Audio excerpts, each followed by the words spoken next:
This week's episode of Quality Irrelevant is brought to you by Uncle Jimmy's finest hand-picked oak-smoked 24-day matured anthrax. Do you want the very best in shortness of breath, fever and chest pains? Are you tired of your skin being completely, unremarkably clear of black ulcers and necrotic skin lesions? Then try Uncle Jimmy's finest hand-picked oak-smoked 24-day matured anthrax. Uncle Jimmy takes great pride in his ability to pick only the freshest, most delicious spores from his carefully ploughed fields and puts them in his very best rustic, hermetically sealed plastic cases for 24 days until they're fully matured and tasting their best. Then Uncle Jimmy's hard-working, unpaid labourers tirelessly monitor the succulent, delicious spores as they are slowly smoked over the embers of a hardy oak bonfire until they get Uncle Jimmy's special seal of approval.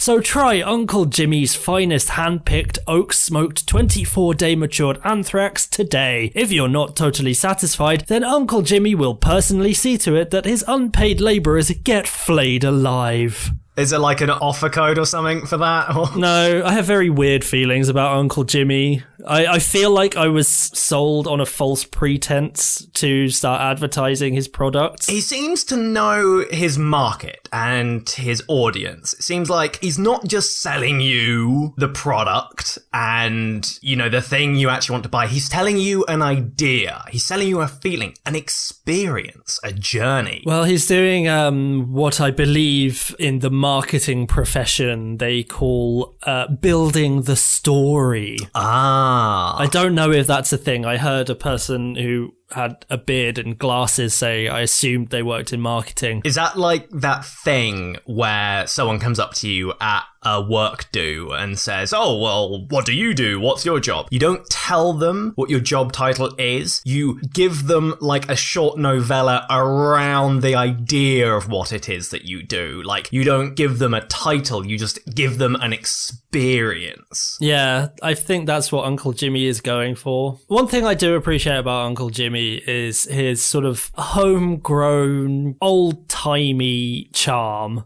By old-timey, I mean massively colonialist. Yes, rustic, I think is a term. Yeah. Rustic. It appeals to both an older generation that is nearly dead and hipsters. Yeah, the old and the hipster. Yeah, they are one in the same. Yeah. But one is in a sort of a scraggy skin sack and the other one is in a hairy, beardy, oily, glasses-wearing, flannel shirt, tiny coffee, beer at your barber's, old-fashioned camera at a jaunty angle kind of shape. Drinking alcohol out of like a jar or a tin rather than a bottle or glass. Tin. Yeah, tin. You know, you've seen all these hipsters with their booze tins. They might be homeless, I think. I might have got confused. Yeah, well, actually, to be fair, they're not far off. I mean, there is many a points we could make about our generation and what's in fashion and homeless people, but that requires like a kind of effort that I think this preamble is sort of exhausted. Yeah, it requires some level of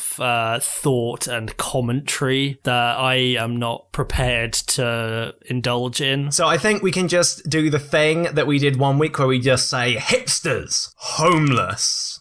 And we have the two sort of ideas next to one another and everyone else can sort of like make their own narrative. So we force the viewers to do our work for us. Yeah, I mean, the brain naturally creates meaning where there is none. So we'll just say those two things and they can't help but come up with a meaning. And then they can't accuse us of having no meaning because that implies that they had no ideas. It implies that they are vacuous if they find something boring and without meaning. You see? It's their fault. Yeah, fuck you, viewers.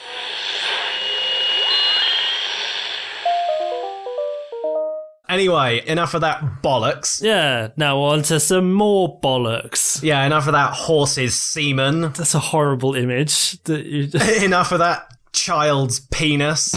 I'm trying to name really bad things. A child's penis is not necessarily a bad thing.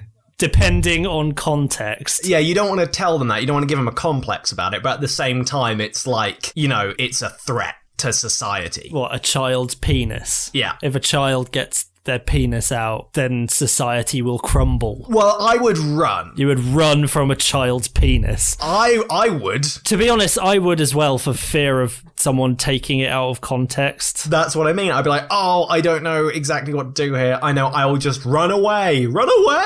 And then it's, hopefully the problem gets solved for me. Because who is going to believe in this day and age that child willingly just brandished its penis at you rather than you were seeking out a child's penis? I really wish the theme of this week was decline, because then all this stuff we're talking about, all this great chat, would be very relevant. But instead, that's actually not what we can talk about this week, but we'll shelve the pedo chat for another week, because that's gold. That's money in the bank right there. To be honest, they seem to come up most weeks. Like, we talk about pedophiles a lot on this podcast. I think it's a fascinating topic. It's one of those things where it's like, people want to know, like, now that there is this thing that we have designated as not just bad or something that should be discouraged, something, we need to educate more, because of a potential, people could be threatened or hurt here. So we've got to make everyone aware and make sure that people know how to keep your kids safe, and that we're all making sure that the right people are protected. At the same time, it is like, oh God, what if a child runs at me with its penis out? Am I going to prison now? So there is this sort of morbid fascination with the topic. Like, where are the boundaries? What are the lines? Is giving birth paedophilia? Well, because you have a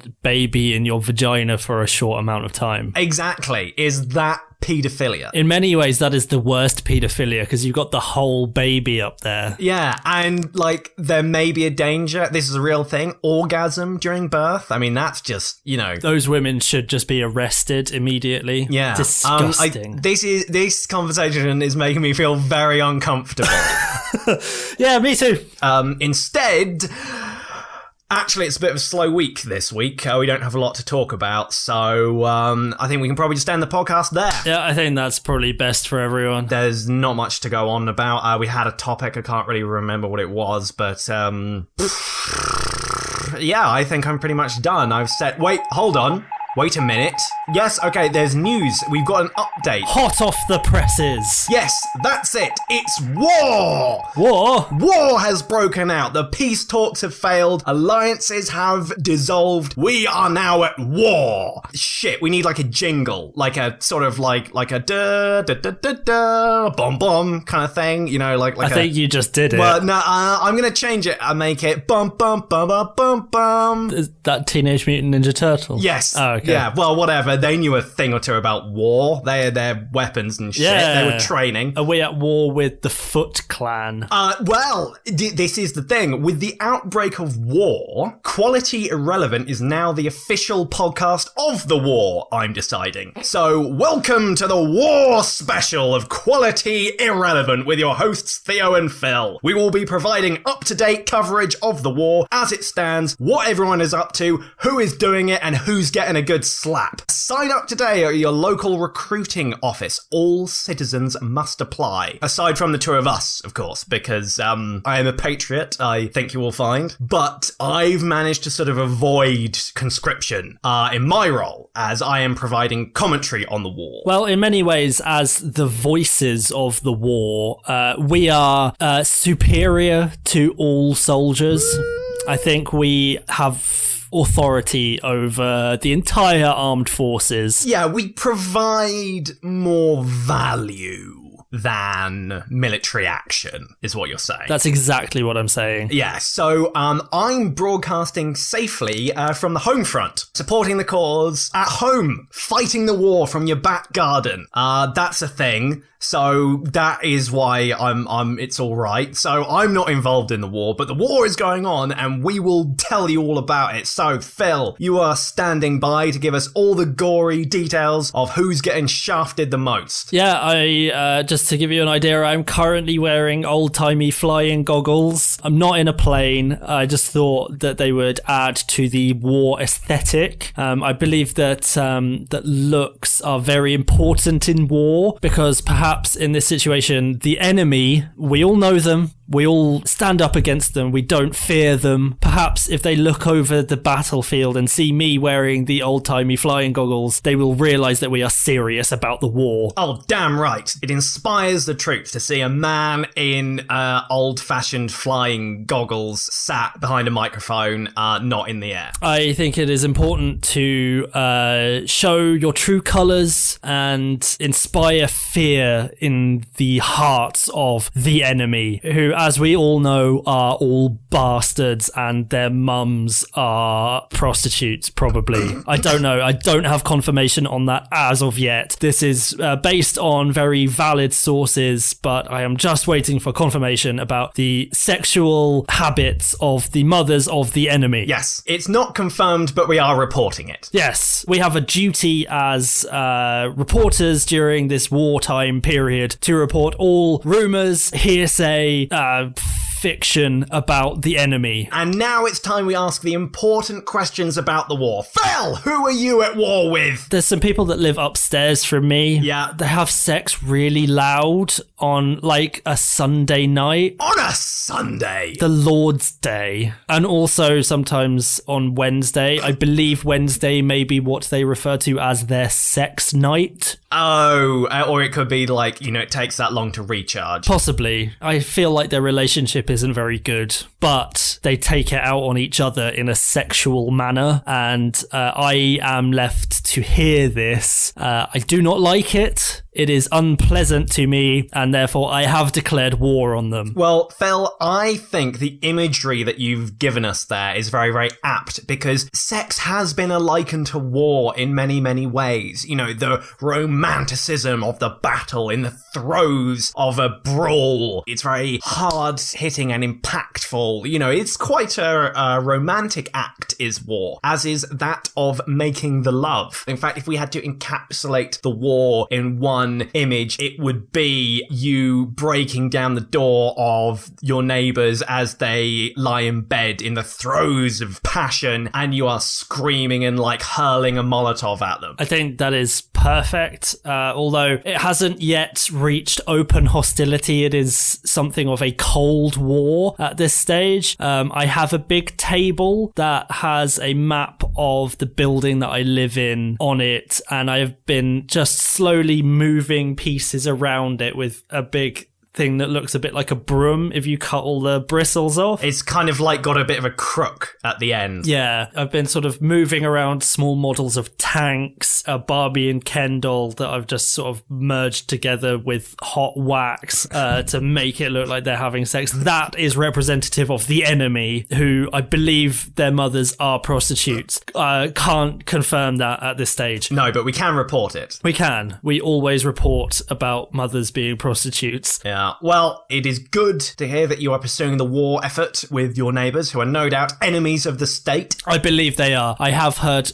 conspiratorial whisperings during the loud act of copulation that they have been engaging in. Well, maybe you should drill a few more holes in the ceiling so you can peek through. If you sort of get a little mirror, like the one that dentists use to look at your teeth, you probably poke that up so you can have a good look at what's going on, all the gory details and all that stuff. Yeah, I mean, I could do that, or I may have already done something. Oh, how bad? I don't think it's that bad. I mean, how dangerous on a scale of 1 to infertility is radon? You didn't put it in your pocket, did you? No, I put it in his pocket. Back pocket or front pocket? Front pocket. He may have to have a section of his thigh and genitalia removed. Well, it's all the cost of war, isn't it? Yes, there are casualties in war. You can't make a war omelette without blowing up a few eggs. Yeah, you can't have a war without ruining someone's testicles. Truer words have never been spoken, and I would just like to declare my loyalty to the goodies. I am on the side of the good, and I'm not with the baddies. The baddies, they are on the other side. I have seen them. I think they are undoubtedly baddies. Exactly. And it's our job to just sort of lie back on a deck chair with a novelty-sized drink in your hand, maybe in a coconut or a pineapple, and just sort of sit back and take a lay of the land and go, yes, yep, that is going on. Report it back to the people, to the home front. Let our boys know what's going on back at home. And we're not involved. We're not, we don't have to, we don't pick up a gun, you see. I feel like as long as maybe like once, perhaps twice a day, we just send like a tweet out that just says, war's still going on. Yeah. Everything horrible. Yeah. That's fine. We've done our civic duty, and then we could just relax with our big coconut drink and just enjoy life not away from the war, but removed from the war. Removed from the war. That should be the documentary that is ultimately made about our commentary on the war. Quality irrelevant, removed from the war. I'm imagining a very classy, intelligent Ken Burns documentary with lots of still imagery and perhaps voiceover with gravitas. Yeah, or like it's not so much a sweeping voice, but it's a very stern British voice that talks about the bravery and the solidarity and the importance, the cultural significance of such two brave souls to enter into the fray in a purely figurative sense. I think we just did a pitch. Oh shit. Well, okay. Are we allowed to profiteer off the war at this juncture? It seems a little bit soon. I feel like people might complain, but at the same time,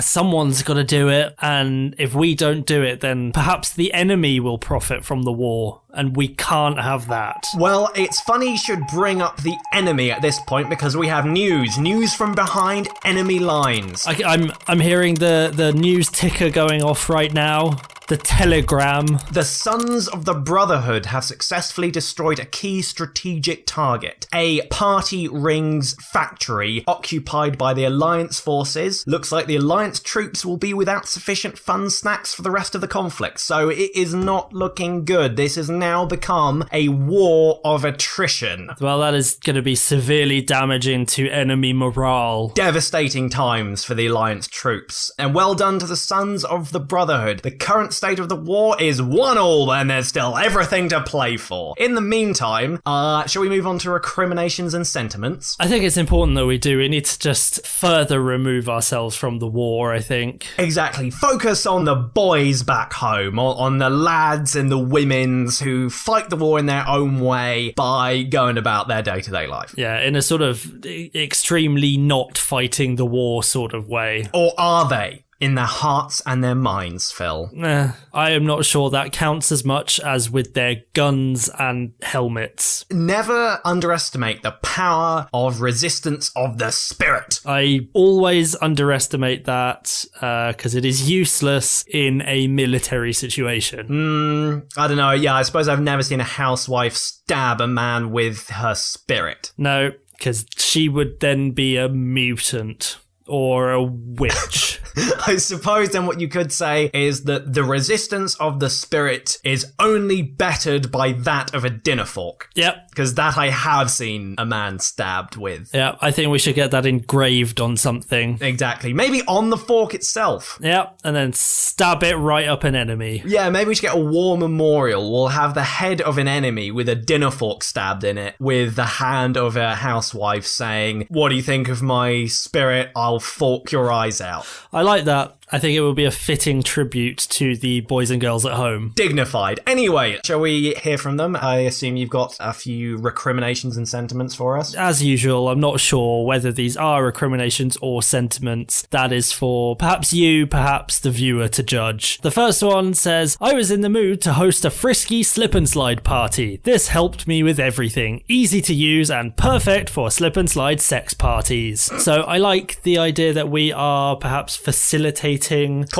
coitus and the romantic act of penetrative sex. Is it romantic, though? It sounds like they were just up for a bit of horseplay. Well, I mean, you know how parents teach kids when they're teaching about sex? They always start with, well, when a man and a woman love each other very much. Not when daddy is coked out of his fucking mind. Well, I think we should be more honest with children and say, perhaps mummy was in a room with 7 guys.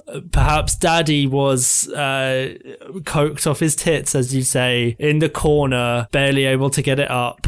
Perhaps the men just went at mummy. I feel bad for having started that now. You know, when you start saying a sentence and then you immediately regret everything, like every decision that you've ever made in life. Yeah, it's sort of like, I know that there's a way that I can describe what's in my mind in an innocent way, but I can only make it sound like an assault. Yeah. So I will just move swiftly on. But on the topic of the slip and slide, I would like to remind the user of the slip and slide that, you know, we're at war, so water sources are running low. So to help the war effort, I advise using the water slide for your sexcapades, but don't actually have any water on it. Yeah, just have it very dry, so you kind of leap onto it and just like scrape all the skin off your front and penis. I think we've helped that man. I think we have. So the next one that I got, kind of similar in terms of what it's really about. Not many can say they have the need for this sort of thing, but my parents were on the verge of a divorce. I downloaded it as an anniversary gift and left it neatly wrapped in gift wrappings in their sex toy dungeon. My father has explained to me that after hours of deliberation, they have since rekindled their marriage. Also, I am pretty sure both of my male Yorkies are in a mutually beneficial relationship. Even our goldfish sing David Bowie's greatest hits if you listen with your ears to the bubbles. Thanks, Quality Irrelevant, for the love spread throughout our house, stuck to the ceiling and floor. I am sensing a similar theme going on here. It seems to be that people are very erotically enthralled by the content of our podcast. Well, I think it's good because, as we know, we are at war currently, and I think the love and bodily fluids that is exchanged thanks to our podcast, it's a nice counterpoint to the current raging conflict. Yeah, not only does it fit in with that good old phrase, make love while at war, it also means that there'll be more young children that can be quickly trained up into soldiers, or cannon fodder as they're more affectionately known. Yep, the podcast in many ways is propaganda to create a child army. Yeah, that's going to come up a lot this week, so just earmark that phrase, because we'll be hearing that a lot. Anyway, I assume there is one more? This one, very short, to the point. 3 words, German dungeon porn. It doesn't get any better than that. Yeah, I mean, there's a lot of niche fetish play going on here. Yeah, I mean, I should point out that none of those were actually reviews of this podcast. Oh, they were Amazon product reviews for Passion Natural Water-Based Lubricant. These reviews were for the 55-gallon drum size, currently retailing at $1,275 plus postage. So if you're ever in need of a 55-gallon drum of lubricant, Passion Natural Water-Based Lubricant in the 55-gallon drum size has very good Amazon product reviews. Wow. I'm actually kind of speechless. It's a real thing. I love how we have to clarify the bits of our podcast where it is real. Yeah. It is a real thing. That is kind of incredible. Yeah, I did just send you a link to okay. That's good that was you, because I thought that maybe fucking hell. I mean, if you needed to dispose of a body. Yeah. Passion Natural Water-Based Lubricant, 55-gallon drum size, 1,000. Oh, it's gone up. It's gone up in price. Whoa. $1,533.99 plus $15.99 shipping. Only 12 left in stock, so hurry and get your big fucking drum of lube. Oh, apparently hazard for cats. This is a hazard. I've already lost 2 cats in this thing. There should be a warning sticker or something. I assume the cats would float, but they sunk like rocks into the lube. And no, it's not what you think. Don't be disgusting. I was trying to create my own cat lube wrestling league. Just as a counterpoint, if you want the sort of the budget option, then you can get a 55-gallon drum of Clear Glide lubricant for just $755.90 plus free shipping. The bargain option. The drum is, I would say, less attractive for that one. It is sort of a little bit more industrial. Yeah, it's in black. That really does look like just an oil drum. Yeah, and people are going to get suspicious if you just have an oil drum delivered to your house every month. I assume people could get through that in a month. I think I read somewhere that it has like a little pump on it. What the fuck? I've just... Wool monkeys, sperm in testes of a rat peel and stick wool decals. What? This is a recommended product. Hold on, I don't know what I'm looking at here. I'm going to send you it. This may just be we are now just going to look at things on Amazon now podcast. But sperm in testes of a rat peel and stick wool decal. What the fuck? Who wants that on their wall? 5 stars. I hang this over my bed. But don't worry, if that's not your thing, you can get peel and stick wall decals of an old Asian man and infant circumcision trainer. Don't worry for racists out there, it's in white. Christ, okay, I can't keep looking at this. This is going to really derail the fucking podcast. So was that the recriminations and sentiments for this week? Yeah. Okay, I actually have found some. They've come in. I've employed a boy to run down to the post office and collect the, telegrams, memos, messages, whatever it is. I hope that you slipped him a 2p piece in return for his services. Oh, of course I did. But then I had to pickpocket the $5 he had in the back pocket of his shorts because I needed money for myself. Well, that's just good business. Anyway, so the first message I've got here, this podcast is nothing but propaganda for the military-industrial complex and their fascist regimes. If we don't stop them, they'll overthrow the state with the limp lefty liberal ideals and throw out all the true patriots like myself. Down with the man, down with equality, burn the flag, and may the true king reign for 1,000 years. Perhaps we can maybe get him slightly more on side by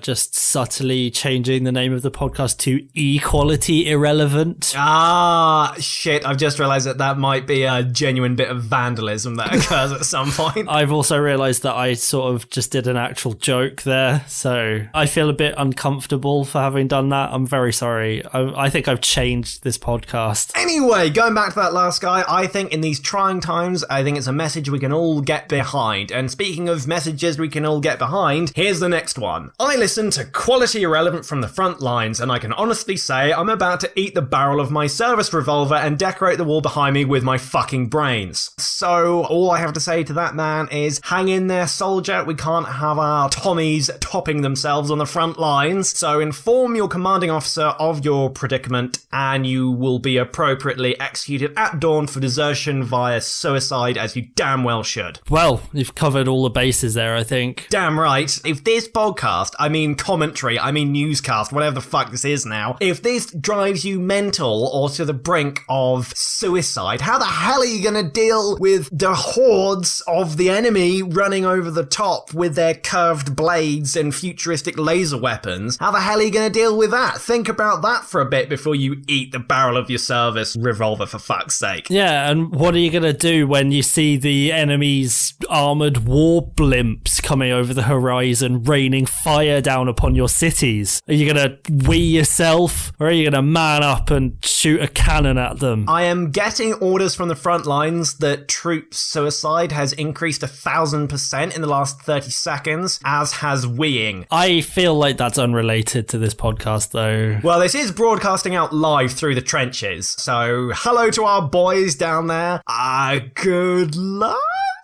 Yeah, have fun. Anyway, last message I've got. Quality Irrelevant stole my ration book. Now I can't get my powdered ham or tinned milk. Thanks, Quality Irrelevant. You're welcome. Damn right, I've got all the powdered ham and tinned milk that I could possibly want. Was that powdered ham? Yeah. I thought it was something different. Oh, have you been... Is that why my sinuses really hurt? Yes, and that's why you can smell ham at all times. I'm glad that that's the case, because I thought that was some kind of chemical attack. Sometimes you get those chemicals where like everything smells like maple syrup or something. I thought maybe the enemy has released some kind of nerve gas that smells like ham. That's not a bad way to go, smelling maple syrup. What about ham? Less pleasant.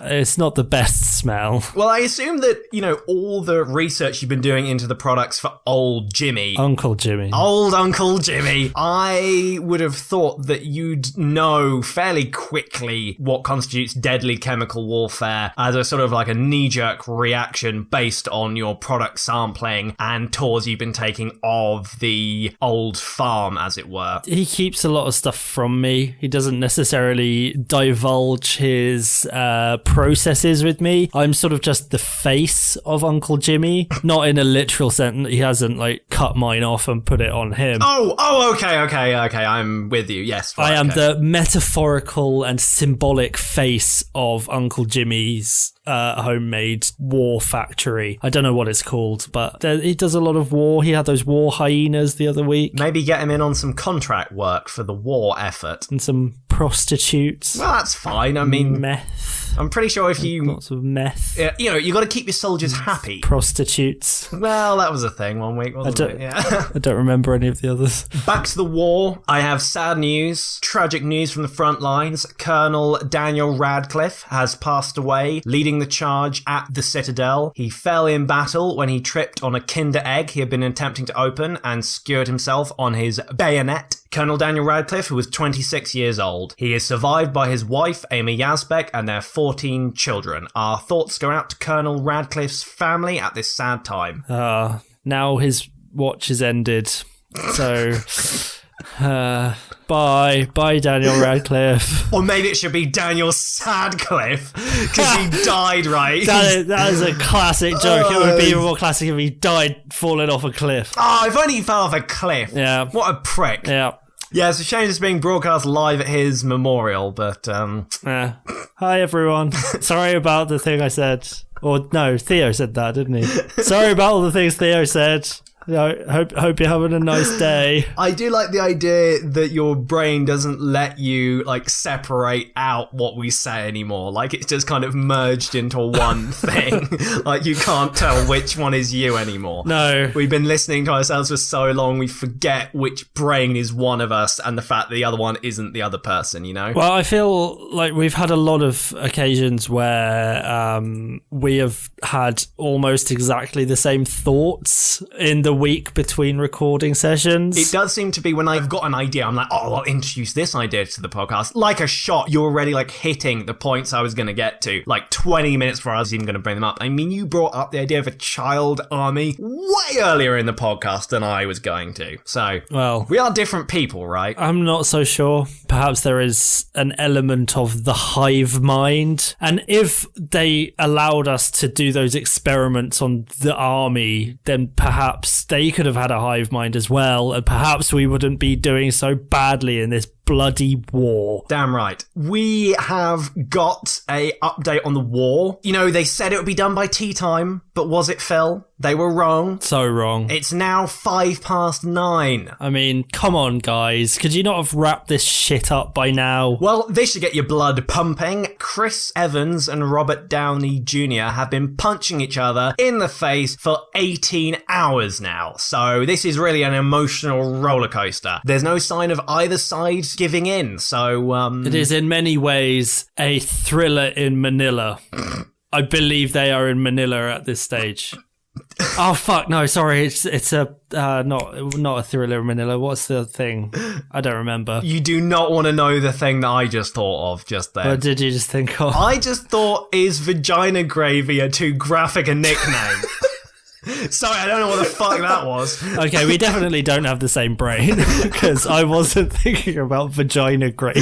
Is that too graphic? That sounds pretty horrendous to me, even for my brain. I would say it's pretty. It's out there. It's not good. No. Shall we move on? I think it's important that we do. Shall we move on to the pitch? Because I actually have some content. Yeah, let's do some content rather than just whatever the fuck this is. Vagina gravy. Yeah, that's Thriller in Manila. That's an interesting one. Daniel Sadcliffe. That could be an episode title right there.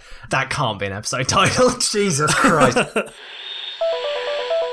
I was thinking, because we are in a war, it is a time of war, it is a wartime, it is wartime here in Basingstoke. Whenever an all-out war breaks out, I don't mean your silly little foreign conflicts, you're over theirs, you're like, oh, not in my backyard, oh, I can't see it, they're not kicking down my door, I don't know anything about this. Not any of that shit that we don't care about here in the West. When it's all-out war, people are being bombed and killed and everyone you know is going away to fight and you've got to hide under your bed because you're a coward. In times such as these, we all need to come together and we need to inspire the people, inspire the youth, and that is who we are talking to primarily. We need a symbol. We need something that everyone can get behind, can feel good about themselves, never mind how the war is actually going. We need a spirit of the nation, something we can all look up to and feel proud of and nationalistic about in a non-offensive way. Patrick Fabian fucking an eagle on fire, done next. That has preempted quite a few of my ideas, so I'm gonna go back to the hive mind thing, but we'll see where this goes. But you bring up a significant point there.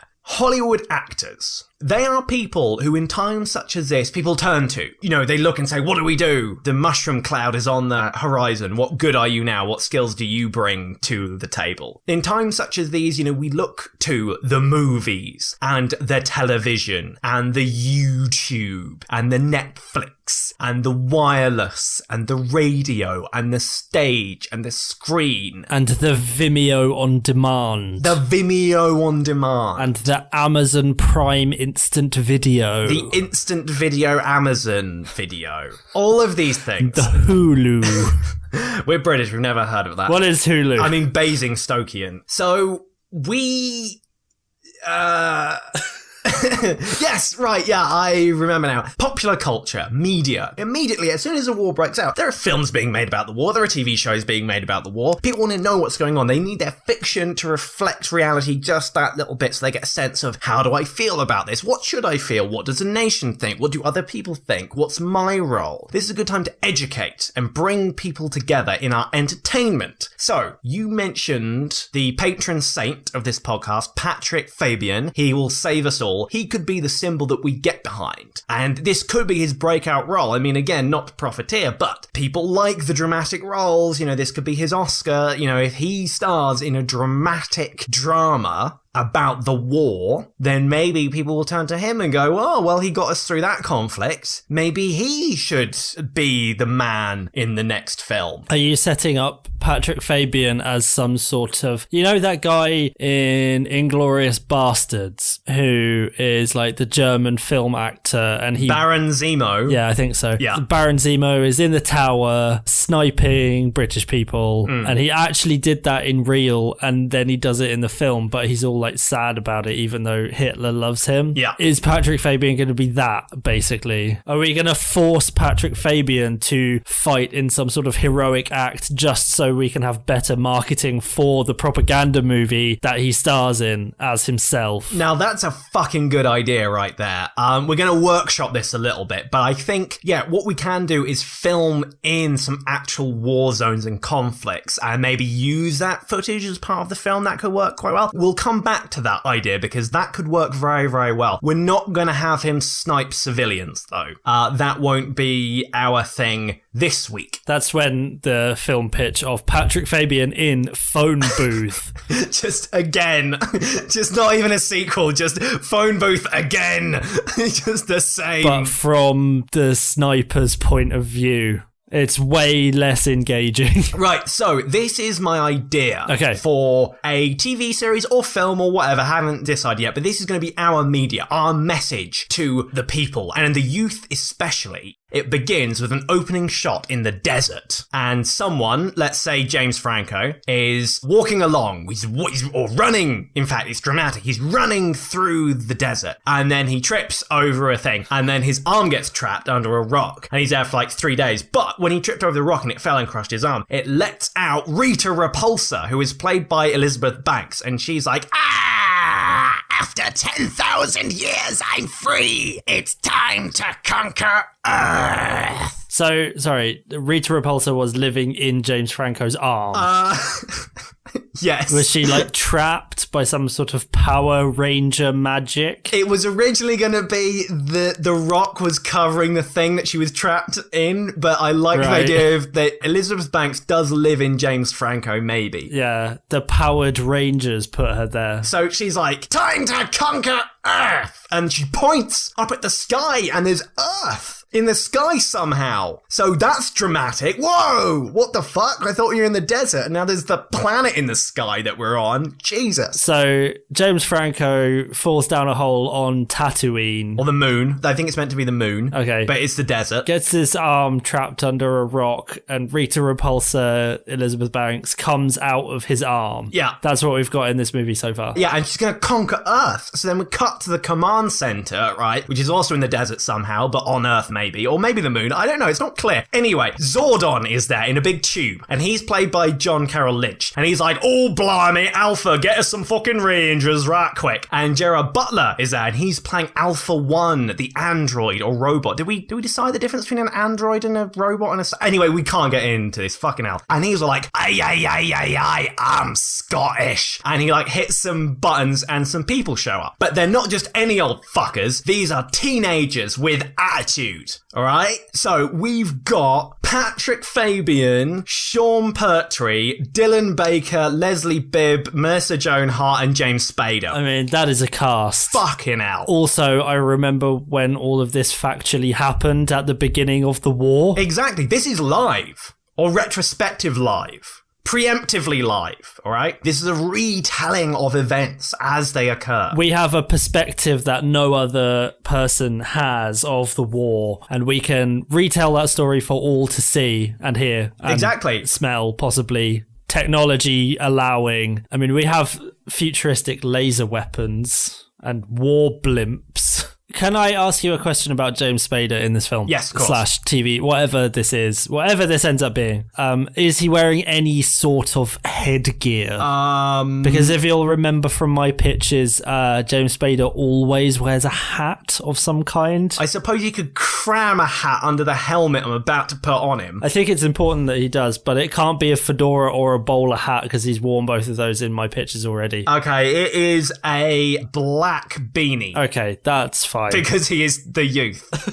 Because they're teenagers. Does he have baggy jeans and some kind of wallet chain? They are teenagers as it gets, right? They are peak 90s. Yes! Do you know why it's 90s? Because the Power Rangers are back and at war once again. The Powered Rangers. The Powered Rangers. Or maybe the Patrick Rangers. I'm just workshopping that. I like that better. Anyway, now I know what you're going to say. We all look back fondly on the first season of the Powered Rangers. The Mighty Morphin Power Rangers. The Mighty Morphin Patrick Rangers. Now they're Patrick Rangers. This pitch exists in a weird world where the original Power Rangers are something we can constantly refer to whenever there's a problem with what I'm saying, so that I can blame it on them. So we can literally just explain away plot holes, issues, errors, anywhere. We can just explain it away by saying, because Power Rangers. Pretty much. Isn't that also the excuse we used for that bit in Pacific Rim when the robot just gets a sword out that it's had all along but has never used? We just watched it and went, but they can do that because Power Rangers. Phil, I need you to erase that little bit of information from your brain and pretend you never said that, all right? Okay. And I am going to seriously consider this hive mind thing that you've got going on.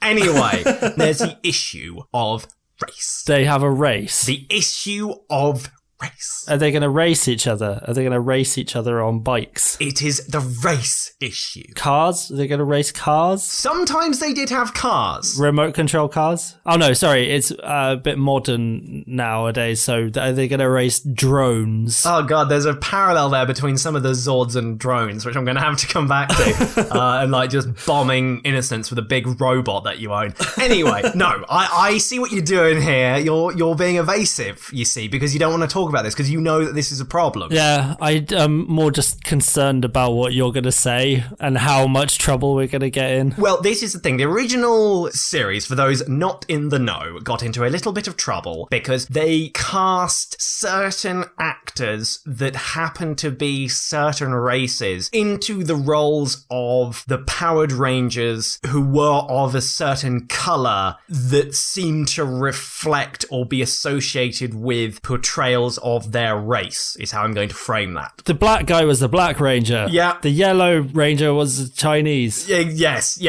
Unfortunately so. This wasn't seen as a problem, except for the massive backlash that they got immediately, and they never did it again. And in fact, the next casting of the Rangers, they actually got an African-American woman to play the Yellow Ranger, and they actually got an Asian man to play the Black Ranger, because maybe they just thought inverting it would make it fine. Is that some sort of commentary on the part of the Powered Rangers? Well, as I said, it is not something I want to touch on too much, because it's a popular joke. We've all seen the Saturday night sketches about, oh, there's a Power Ranger type figure, and he's like the Green Ranger, but all the other Rangers just call him the Black Ranger, or the Black Green Ranger, or something like that, to be funny. Ha ha ha ha ha. But we're beyond this. When the Green Lantern was black, they didn't call him Black Green Lantern. I mean, they would have done, but thank fuck they actually had some self-consciousness and decided not to be that retarded. And we are in that vein. We are post that. So I don't want to hit on this issue of race, okay? I don't want this to be a problem because, yes, there are symbolic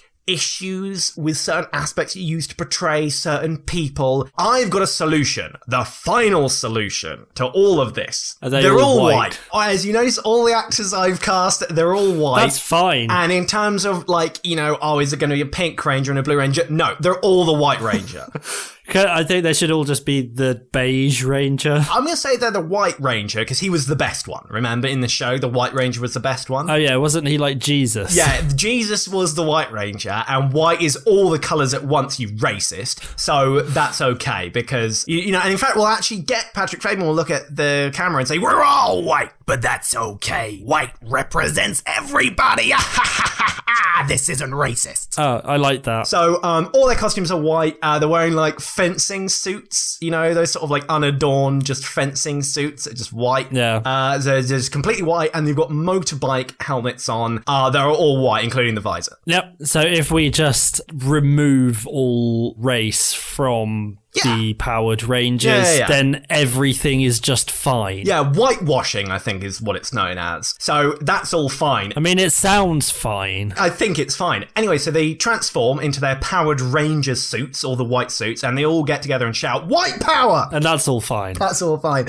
And I guess they can't really see out of their visors because we've painted white over them, but that's okay. And that won't be a problem for the little chillins either. But again, they have to all like white. Like, white is right, I think is the message. I think it's a good message for the chillins. Exactly. It's absolutely fine. And it won't affect the sales of the toys that we will be selling them, which I will bring up in a minute, which is going to be a major financial drive behind this project. I think an advantage of this approach, I'll hush my voice a little bit because this is just for us, really. This is just a little aside. Just between the two of us. Just turn it off now. Turn the podcast off for just a little bit. My tea's gone very cold. That's okay. You can get some more later. So if they all look the same, we can just manufacture one action figure and sell it as all of the different ones. So we get people to buy like 5 or 7 or however many action figures, but we only have to like make one type. We don't have to like diversify our manufacturing process. Yeah, except I do want the Leslie Bibb Ranger to have a miniskirt. That's fine. We can have one different one.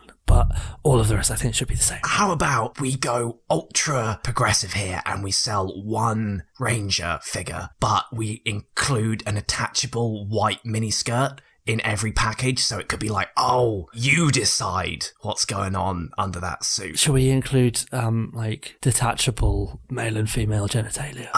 Maybe just like a package. Yeah, just like a bulge. Yeah, a bulge. Just a detachable bulge. You can have, like, bulge or no bulge. Yeah. Okay, that's fine. Yeah, we'll do that. Okay, right. Back to the podcast now. Yeah, right, okay. Sorry, business meeting over. Turn your podcast back on. Okay, so all the Power Rangers, they've transformed, they're all there in their white things, and Zordon is there, and he's all like, oh, fucking hell, Rita's gone bonkers, or summit, give her a good kick. And Gerard Butler is there, aye, I'm Alpha One. And they teleport off and kick the shit out of some kids in the playground. Okay. Now, Bulk and Skull.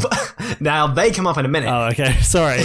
Hive mind. Yeah, I know, right? Now, I know you're going to say, why a playground? Except you didn't say that, but I know you may have thought it. Why a playground? Right, well, this show never had much of a budget, you see. The original show was always shot like they're always having a fight or a bit of a dance in the park or something, so conveniently one of them could do a flip off a bench. They did do a lot of bench flipping. So that's what we're going to do. And we put some, like, really over-the-top 80s power metal on underneath. Fuck yes. Like, finger-tapping, Dragon Force type music. Like, unnecessarily intense for what is essentially a children's program. Well, you want all the children to be very, what's the term that won't be offensive? Tumescent whilst they watch this. Okay, they want to be very pumped up, as it were. You want the blood flowing. Well done for sidestepping offensive language there when talking about the state of children. Exactly. So, and then Patrick Fabian will look at the camera and say, hey kids, I hope you're tumescent.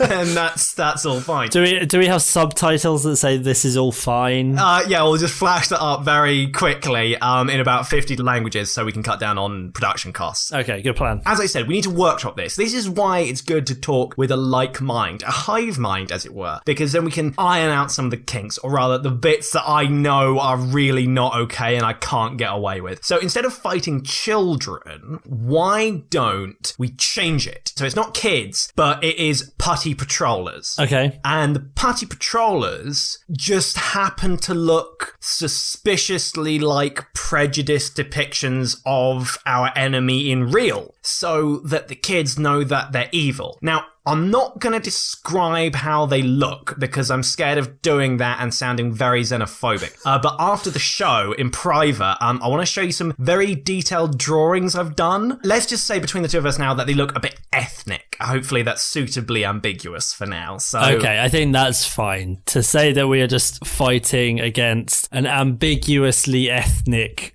group of people. I mean, you get this in the Looney Tunes. You know, they portrayed Nazis as foolish. And that taught them. So that's what we're going to do. It's not just going to be about war and Zordon and Gerald Butler as Alpha One going, aye. It's not just going to be about that. It's not going to just be fighting and Rita and all that stuff, which is a very northern name, I think. Oh, Rita. Yeah, exactly. Like, that's just, I mean, really? Like, that's an name they chose? Anyway, it's not just going to be about that, all right? Because sometimes, right, we'll show them, like, hanging out in the show. They were always at Ernie's milkshake bar / gym or something in Angel Grove, remember? No.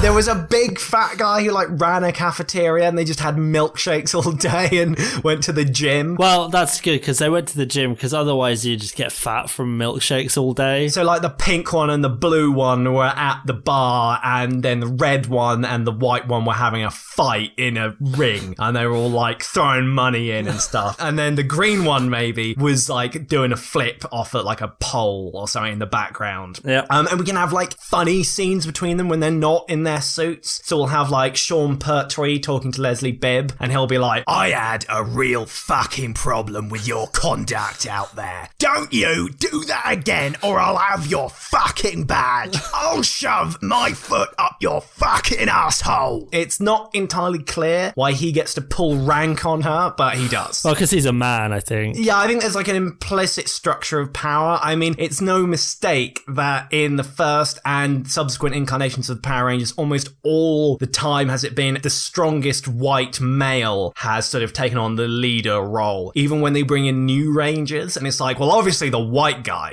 is going to lead. I mean, Jesus. I mean, there's other people who have been on the team for longer, but female and nerd and not white.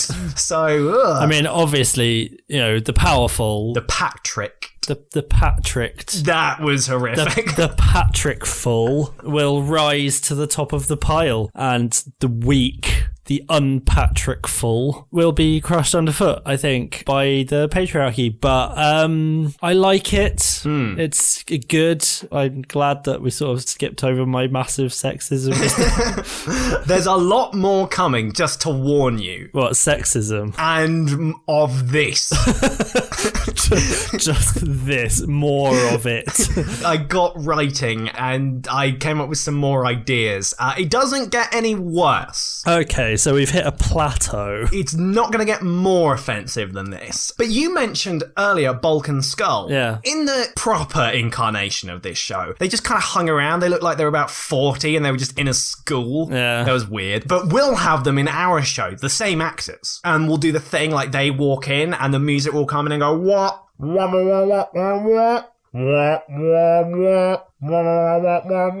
And they're like the draft dodgers. They are figures of ridicule. Exactly, because they are bullies and fat and outsiders, and one of them is fat, so that's hilarious. I've just looked on Wikipedia and discovered that Bulk and Skull's names were Farkas Bulkmeyer That's amazing. and Eugene Skullovich. They were like, oh, actually, they have a rich backstory. And in fact, they were the longest running characters on the show. Were they? Yeah, because they were in multiple incarnations and they kept popping up in various things. In fact, they outlived most of the Power Rangers before they got miscast having a problem with their union or whatever, because they weren't being paid. I'm just reading this. It says, in the third season, they enroll in the junior police force in order to impress girls. Pretty much. But then it says, thanks to the efforts of their superior officer, Lieutenant Stone, the duo become good-natured goofs. I'd say that's bad work on the part of their lieutenant. Oh, they were like bullies, but now they are just good-natured goofs who are in the police force. So we need more incompetence in the police force. Is that what they're saying? If I recall, and this is really like dredging up memories from when I'm 7, as far as I can remember, he actually gets fired for incompetence and has a midlife crisis and starts a detective agency with Bulk and Skull as his only employees. That's tragic. Oh yeah, it says when Stone is relieved of duty due to Bulk and Skull's unintentional misconduct towards the chief's daughter. Holy shit. What the fuck? He opens up a private detective agency which the boys later join. And then he ends up just running the youth centre and then is removed from the series with no explanation given. We're going deep into Power Rangers lore here. God, he had a proper breakdown. Anyway, Bulk and Skull fulfill a very important role in this because when they like come in, wah, wah, wah, wah, wah, wah, we can have like maybe Patrick Fabian or someone just like plunges a flick knife into Bulk's eye, and that's where the advertising comes in. Oh, there's advertising. Yeah, as I said, we need to fund this. This has to serve the war effort and make us a bit scratch. So when he does that, Patrick Fabian can turn to the camera and say, hey kids, want a knife just like the one I stuck in that fucking eye? And then we get to sell flick knives to the kids, like just like on the show. Oh, this is the White Ranger's flick knife. This is the other White Ranger's axe. This is the other White Ranger's shotgun. It's good to introduce the Chillons to weaponry early. If this show is sort of partly working as propaganda to conscript children into the child army. Yes, you've cottoned on very quick to this. I feel I was very subtle about the whole thing. Well, hive mind, Maybe we can get like a cream for that or something, or a pill. Yeah, it's itchy. But yeah, it'll be like, oh, look, it's that hammer that White Ranger used to bash in the skull of that putty patroller. And it's okay because we're not selling weapons to kids. I mean, they are real weapons, but they look like toys. It is a real shotgun. It will take off someone's head, but it looks like a big plastic sort of thing with like a big Patrick Rangers logo on the side. And you've got to like, I don't know, put your wrist transformer in it to make it work. But yes, it is a real shotgun, so be careful, kids. you might have an eye out. Well, as long as we put some kind of big sticker on the front of the packaging that says, don't shoot it in another child's eye. I mean, we've got to arm the kids. I mean, we're at war. We've got to train them, and like, what if there's an invasion? What if we get invaded? We need a child army to take up arms. I feel like the child army will give us an element of shock and awe against the enemy. It'll be like, oh, look, a kid, he's fine, I won't shoot him. And then as they turn, the kid just like whips out a butterfly knife and sticks it in their thigh. Yeah, I think that is how the war will be won, with violent children. Almost psychotic children, is that okay? Yeah, I mean, I watched the show all the time as a child and I turned out all right. Did you? I'm reflecting a lot these days, especially whilst writing this. I thought, was this formative for me? I don't know. Anyway, they had the Zords. Yeah. Well, we'll just make the Zords My Little Pony. Oh, that's fine. Yeah, because that's popular now, so get a deal with them. I also think that's what is known in the industry as synergy. Exactly, and also because I can't really be bothered to think up what they say when they transform, especially when they all just turn white anyway. And now they say, let's have a magical adventure, and then shit out a rainbow. I was toying with the idea of having the My Little Ponies being different colours, so sort of going back on my early idea of just having them all being white. Like, they could still all be white. They're all white rangers, but we could have, like, the white ranger, the red white ranger, the blue white ranger, the pink white ranger, the yellow white ranger, and the black white ranger. Are we inviting more controversy by doing that? Almost definitely, but I thought it was slightly funny, so I threw it in anyway. Okay. That is all we need to include an idea in this fucking thing, it seems. Phil. Yes? I am sensing an element of tedium. Okay. Okay, I think you find this somewhat tedious. Well, I got very distracted when I started looking at the Wikipedia page for Mighty Morphin Power Rangers. It is insane. I only just remembered Ninja. Oh god, Ninja! Who could like fly and his head like cracked all the way around. Yeah, that was the thing. I remembered Lord Zed looked like he was an inside-out man. Yeah, he had no skin. No. In fact, out of all the monsters and everything in the show, he looked the coolest. Yeah. Because he was like, he had a face made of metal and no skin, and you could see his brain sticking out. Yeah, I also am not convinced that they know how family works, because Rita Repulsa apparently has a brother who is called Rito Revolto. That is a different surname. Yeah, and also isn't he just a skeleton? Yeah, he is a skeleton, and he just looks terrible. Maybe they're like adopted or something. I don't know. He's apparently the idiotic brother of Rita Repulsa. Bryan Cranston was in Power Rangers at one point. Was he? It's one of those little factoids that people throw around, but all he did was actually just provide the voice for one of the monsters. So it's not like he was actually in the show. He was only in it a little bit. I think this is when he must have been like an out-of-work actor and decided, I know, I'll do some voice work for Power Rangers. And it's a voice that doesn't even sound like him. Like, it's really high-pitched and shrill. But apparently it is him, and he's confirmed it himself. It's not just like, oh, someone on the show had a similar name or something. Like, nope, it is him. Early Bryan Cranston, pre-Malcolm in the Middle Bryan Cranston. Yeah. The only actor of note, like, have you watched iZombie? No. Okay, well, that's an okay show, but the girl in that was the yellow Power Ranger once. Oh, great. It's like, oh, they have careers after. And that is what I'm trying to build for the Patrick Rangers. All of them, not just Patrick, Fabian, the best one and the whitest one of all of them. yeah, I said that. The best and whitest. I didn't say white and therefore best. Well, he is exclusively whitest and best. The best one was white in the show. He was the White Ranger. Well, he was green to begin with, the Green Ranger, and then became the White Ranger. Yeah, was best. and Jesus. Actually, you want to talk about how offensive my fucking show is? The Blue Ranger was harassed on set for being a closet homosexual, and he went into gay conversion therapy. Oh yeah, I remember hearing that, I think. He's been traumatized and damaged, which is what we're going to do to our kids. So, I am sensing an element of tedium here. So, I think we change things up a bit. Okay. Okay, we break the status quo, because you're right, this is fucking tiresome. The Power Rangers, Jesus Christ, still going. And I have seen some of the new stuff and it does not look good, but whatever. So, this is the thing, right? The reason why the status quo is so firmly in place is because children like predictability. They like routine and structure. So it doesn't matter that every episode of Power Rangers is basically the same. It's comforting to them to know that good will always prevail. So you don't have to think about daddy hitting mummy with the whiskey bottle or whatever. So that's when we really traumatize these kids, and sort of break them down psychologically so we can rebuild them as soldiers of the state. Child soldiers, if you will. So are we going to be sort of using Mighty Morphin Patrick Rangers Yeah. in the way of the Ludovico technique from A Clockwork Orange? Are we going to sort of peel their eyes open, force them to watch this mind-numbing garbage over and over again for days on end? And then by the end, they will be broken down, and then we can send them to the training camp, and they will be rebuilt by the drill sergeant. That is just you and me. Which is just us, just going, do a fight! And then they become the greatest soldiers of all time, and we win the war against the enemy who is ambiguously ethnic. Is that essentially it? Essentially, yes, although I think you underestimate these kids. I don't think we're going to have to peel their eyes back. I think they will willingly sit there and watch this dreck. And yeah, you're right, we instill a sense of comfort, we sell them toys, then we traumatize them, and then we bring them to our training camp. Like what happened to the Blue Ranger. Yeah, but... That was dark. I can't say not that sort of camp.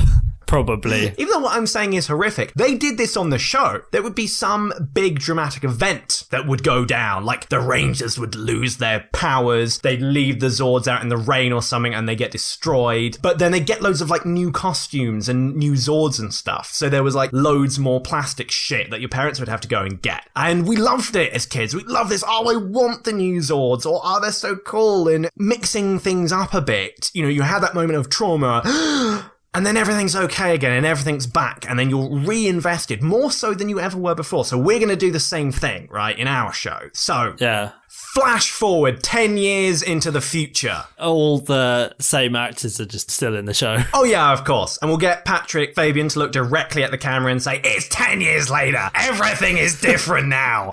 Rita's monsters have destroyed half the Earth. Billions are dead. Zordon is dead. His tube got smashed when Alpha 1 had some friends over and were throwing around a Nerf vortex. Humanity has retreated behind immense steel and concrete walls to keep the monsters out. The Power Rangers are underfunded, undervalued. Their spirit has been broken by constant war since Rita got the idea to just send in all her monsters at once and just make them big immediately. And also the Power Rangers were basically child soldiers, so they didn't really stand much of a chance. So yeah. Against literally 1,000 monsters at once. And they were made of clay or something, but they were bigger than a city each. I remember one guy who put buildings in a jar. Yeah, and then the Green Ranger got put in a jar, which didn't really make any sense because he put him in a small jar but then got bigger, so then the Green Ranger also got bigger. Sort of just cancelled it all out, really. It didn't really work. Anyway. Sorry, continue. Basically, we're going to get sidetracked every time we're well, the Power Rangers was fucking stupid. Anyway, so, it is the dark days. Patrick Fabian has given up being a Patrick Ranger ever since Dylan Baker was eaten alive in front of him. He now spends his days building the wall that will definitely keep out all the monsters, even though it is only 4 foot tall and made of cornflakes boxes. Are they at least taped together? Welded together. Welded? How do you weld a cornflake box? Oh, well, we will find out. So, Sean Pertwee shows up in his military general uniform thing. And just as a side note, he never actually got promoted. He just sort of pulled rank on everyone and sort of fell into the job. It started out when he was caught stealing a Kit Kat from Tesco. He pulled rank on the security guard. Don't you know who I am? I'm the fucking Red White Ranger. And it just sort of escalated from there. And now he's a military general. Okay, I mean, that all tracks fine. I think logically that's fine. So he's there to try and get Patrick Fabian to come back for one last big push to blow up the moon or whatever. But Patrick Fabian is all no, I gotta finish welding this crunchy nut box to the Cocoa Pop supports. And also, Dylan Baker got eaten by potty patrollers. That wasn't very nice. But Leslie Bibb is there, and she's all oh, come back, you idiot, and we will make a love. Just like in the old country. We will make perhaps 3 loves. Yes. And then he's all right, then I'll do it for you, Leslie. So then he's back. He's back. He's back on the team. The Power Rangers are going to be back. Can we just go back to the part where you said that they were underfunded? Yeah. Can we include lots of very the in-depth scenes of financial wheelings and dealings to try and save the funding. Perhaps they have to hold some sort of dance or car wash in order to raise funds for the Patrick Rangers. Only if they're all wearing banana hammocks when they do the car wash. I'm offended that you thought they would be wearing anything else. And obviously the banana hammocks are white. Yeah, so you can see all the stains. Oh, Jesus. We might get arrested off the back of this podcast. It's bad. It's bad. But we got some great scenes coming up. We've got a fight scene with sticks between Leslie Bibb and Patrick Fabian. And like some sort of training montage. Damn right, and blood pours out of Sean Pertwee's nose. Okay. Bulk and Skull are now scientists, and they're sort of like an odd couple while they try and do research on a big monster penis. And they get to meet up with Ron Perlman, who is also there. And he has gold shoes and looks at the camera and says, War never changes. Until the Putty Patroller bisects him vertically with a samurai sword. And he'll be in the sequel. So that works. Somehow. Yeah, it's fine. He's got gold shoes. Oh, sorry. I forgot that he had golden shoes. And then Patrick Fabian and Leslie Bibb, they get to know each other and build a friendship based on mutual trust and respect. And through this, they learn how to use their new Megazord, which is, I don't know, just a big creeper from Minecraft or something. The Mindcraft. Yeah, the Mindcrafts. Yeah. And they're all creeping. They enjoyed this sound. Well, I'm too old for that. I don't know.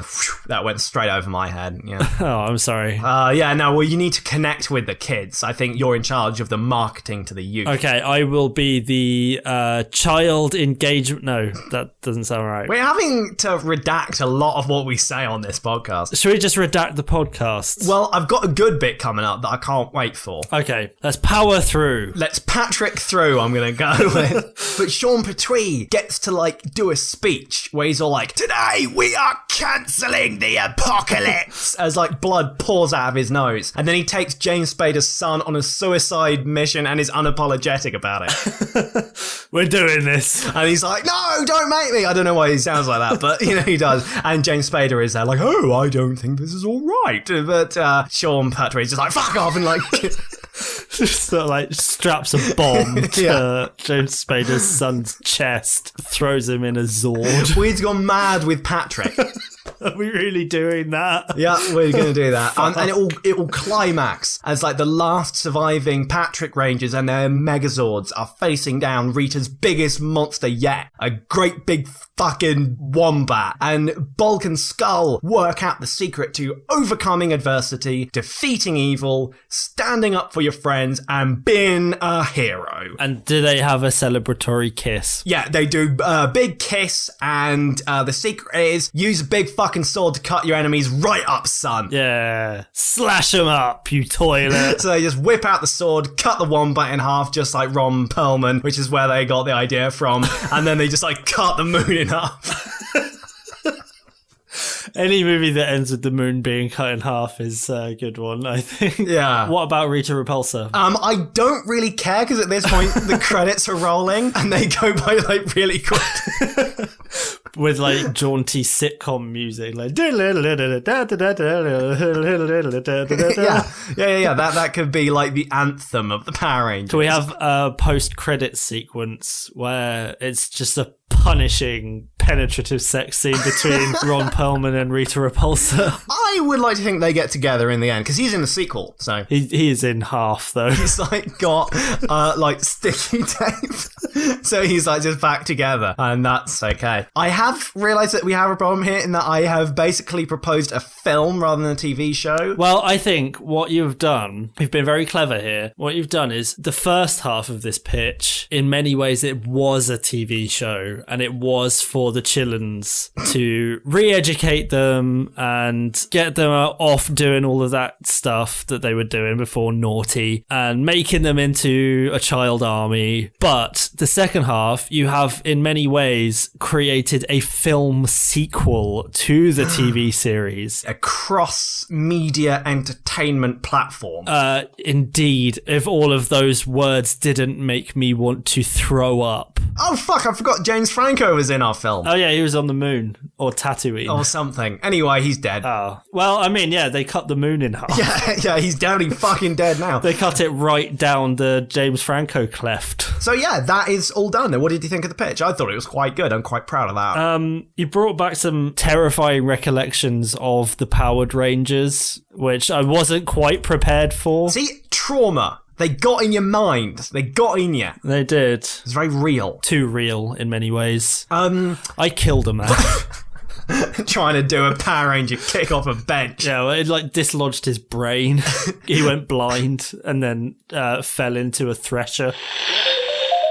If you don't mind, I'm just going to give you a quick update on the war. Oh, yeah. I forgot all about it. I got so lost in training a child army for the war that I forgot that the war was actually happening, if you can believe such a thing. Back to the war. War! Huh, yeah, what is it good for? Well, apparently it's not good for getting your shopping done on time. Oh. Because as of this morning, the insurgents have been officially disbanded by the National United Front and peace has been restored between the little Tesco on West Sullen Street and the garage on the corner, or as it is now known, the great nation of Esso. So we'll have to relinquish the trade embargoes in the region so we can begin talks to trade snacks and sundries. I mean, how else are you meant to rebuild a nation? If we don't get our Jaffa cakes by tea time, they'll be rioting in the streets, I tell you. There will. I need my Jaffa cakes. Otherwise, I will just go crazy with an RPG. But it's nice to hear that, you know, all the different factions involved in this brawl, we could refer to it as, this international brawl, they're all sort of coming together. Some people are making headway. It's all very confusing, and I have to admit, I don't really understand a lot of it myself, but I repeat certain, like, buzz phrases and words I've heard on other shows, and I just sort of say those a lot, and then that creates meaning. Yeah. Benghazi. Damn right, that's a real one. Can we send the Patrick Rangers into Benghazi? Will that help? I think that all sort of finished up and is over. Well, they clearly didn't think about bringing the Patrick Rangers in, did they? I know, except... I mean, one of them did get eaten alive. Oh, did that happen at Benghazi? That may be why Hillary Clinton is under the microscope. Because she got a Patrick Ranger eaten. Yeah, on her watch. This happened on your watch, Hillary. Yeah. You let Dylan Baker get eaten by a putty patroller. Poor Dylan Baker. He didn't even get any lines in that pitch. No, well, not many of them did. Leslie Bibb got Let's Make a Love. Melissa Joan Hart said nothing. James Spader got a line about his son being killed. I feel like Sean Pertwee got more lines than Patrick Fabian in that. Nearly, yeah, it was pretty close. But then again, the White Ranger and the Red White Ranger are always sort of like at odds. They're like, you know, the two leaders. Yeah. And it's never like officially addressed, like who actually took over at various points. I think they're just like, they'll work it out. The one with the most testosterone sort of wins. Yeah, I mean, the sort of command structure of the Powered Rangers was very chaotic. I don't know how they got so much done, really. Don't know how they managed to have lives as normal teenagers and be some kind of creepy alien vigilante fighting force. Yeah. Child soldiers, I think, is the term. Child soldiers. We're just going to say that phrase a lot. Yeah. Hammer the point home. Okay, I feel bad for Dylan Baker, so I'm going to give him one line, because he's the smart one, because he's the Blue-White Ranger. So when they're all like doing their thing at the milkshake bar, he can just be walking in with a huge stack of books, and he can be like, I got all these books out of the library.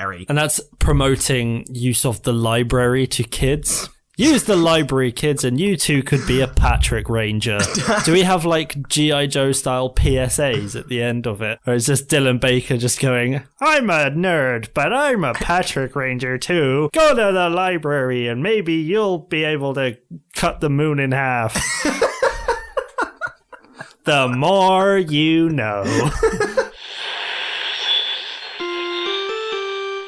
We've been recording for a while now. Yeah. We are coming to the end. Oh shit, update. Oh. Update. What's happened? It's over. The war's over? The war has ended. Was it because of our child soldiers? It could be. The Union coalition are throwing down arms and surrendering. It's over. The regime has fallen. The alliance has won. We are now in a time of peace. So the only thing left to do is hunt down the tyrannical ruler, flush him out of whatever rock he's hiding under, and this will all be over.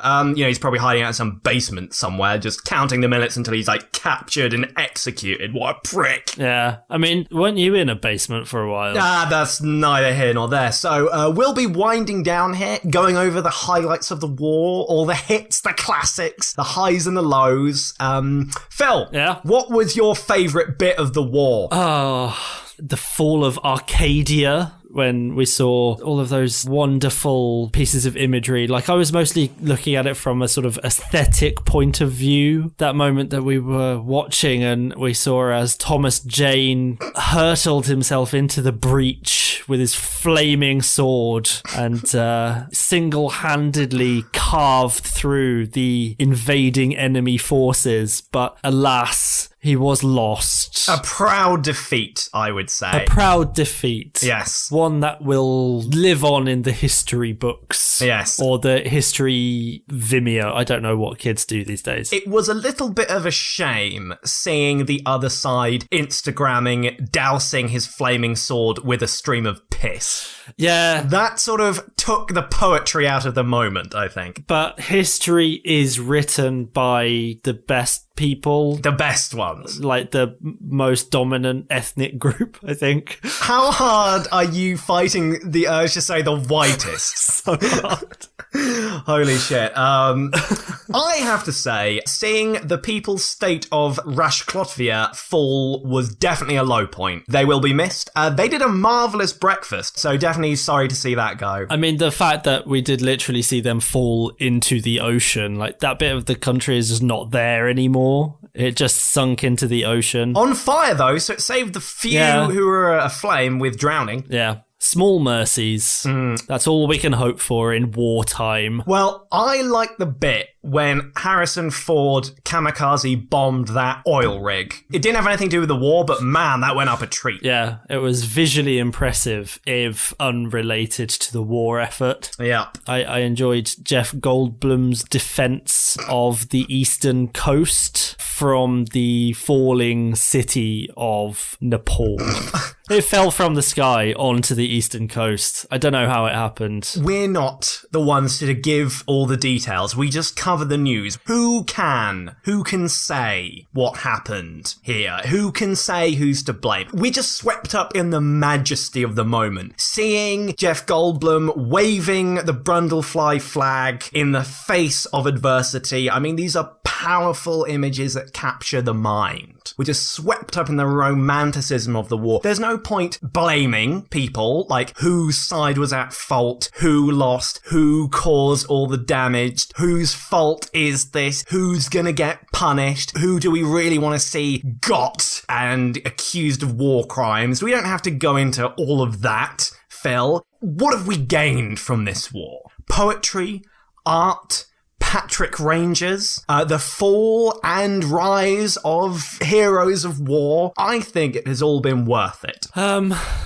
To be honest, the civilian cost was in many ways astronomical. I feel as though we are now living in what many would deem a post-apocalyptic society. I may have to use some of my resources to establish some sort of barter town, perhaps. But in many ways, I think you are correct. The art, the imagery, the literature that will come from this conflict, it overshadows the horrors and the loss that we have suffered during this war. I will begin work on erecting a monument to the fallen. It will be engraved with the words, Ron Perlman is in half, though. He is. Be careful, though, when you go outside the remnants, mopping up, what's the polite term? skull fucking the wounded. Yeah. The resistance is still going on outside, so mind where you tread. There might be some wounded there who are still a bit knifey. There might be patrols going on who might sort of mistake you for which side were you on, which is not a question that we have to answer ever. You know, which side were you on during the war? Doesn't matter. Flags are being changed. Colours are being painted over. You know, we get to write history in this moment. And as I look out the window now, I fear we don't actually have that much longer. So, yes, it seems the fighting has actually finally reached the heart of Basingstoke. So, it won't be long now. Oh, yeah, shit, yeah, it's kicking off outside. It's getting real hairy. I don't know what it's like for you, but I think I may be in a spot of bother here. So I think it's time that we wrapped up the podcast. Okay. Yeah, there's not much left to do. I think before I get taken in, I think it's only fair that we play the official anthem of Quality Irrelevant. Yes, you all know it. It's the Divinals with When I Think About You, I Touch Myself. So this is Quality Irrelevant, signing off. Until next time. Oh god, they're actually outside. They're by the window. Oh god. I can't hear you, I'm saluting. Yes, no, go down with your shit. Just, they're breaking in. They're breaking in. I knew I should have sat by the window. Oh god, Phil, remember me. Remember me as a narcissist. Oh god.